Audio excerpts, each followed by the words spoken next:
Hello everyone, welcome to my presentation of financial analysis for decision making on MI Cement Factory Limited.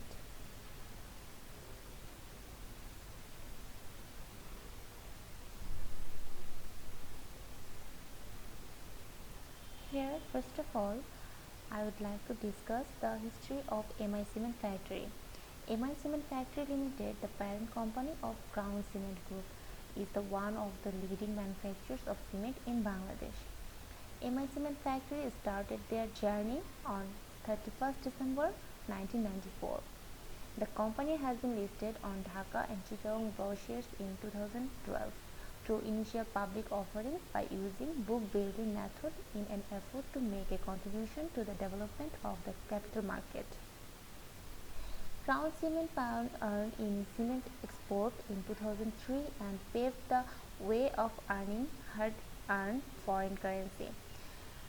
It is the largest cement exporter in Bangladesh with around 50% market share of the cement export from Bangladesh. The company has achieved National Export Trophy for the fiscal years 2008 to 2009, 2009 to 2010 and 2013 to 14 for its extraordinary contribution to the country's economy through foreign currency earnings. So we can say that Crown Cement Company has a great impact on our foreign export and foreign currency. Let's go to the annual report of Crown Cement Factory. Here is the financial statement of MIFCL for last 5 years. Here we can say that there is a statement from 2019 to 2015. On my next slide, I have presented the profit or loss statement of MIFCL. I have did a ratio analysis on the basis of this annual report. Let's go to the sheet. Here are the analysis and evaluation of profitability ratio, total asset turnover ratio, liquidity measures, grading leverage measures and market value performance of MI Cement Factory Limited over the last 5 years. Here we can see that gross profit margin has been decreased over the year. In 2015 it was 17% and in 2019 it is 13%. So profit margin has decreased. That means industry or this company is not using their investment properly and they are not drawing much more profit from their investment.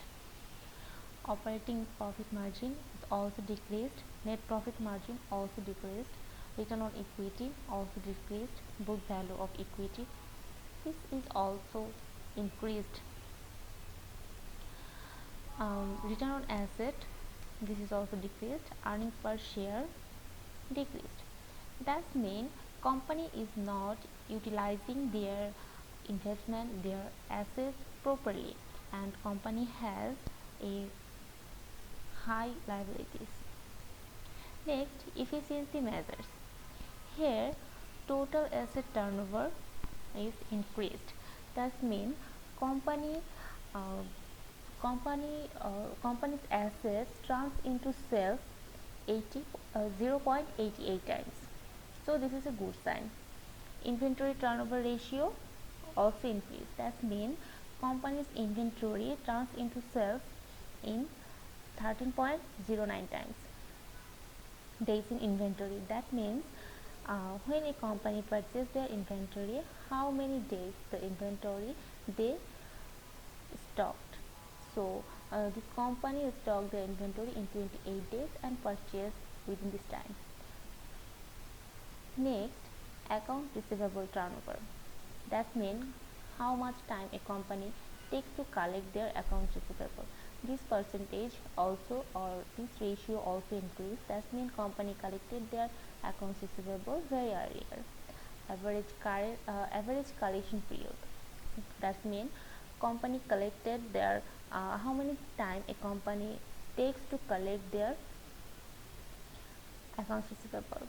So in 2015 it was 85 days, which was very bad for company because a company cannot invest that much time to collect their accounts receivable, and it decreased over the year, and in 2019 it turns into 48 days, which is also not very good, but it's quite good than previous years.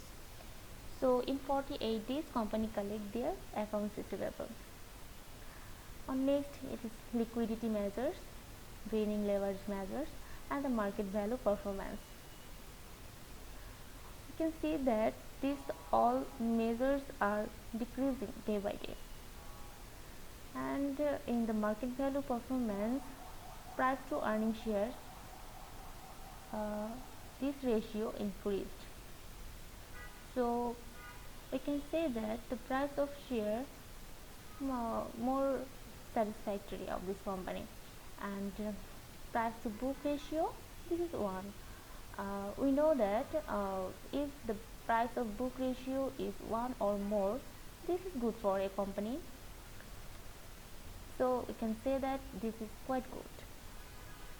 But lastly, this company needs to be more conscious about their asset management, about their expense management, because when company cannot control their expense, they have a financial risk.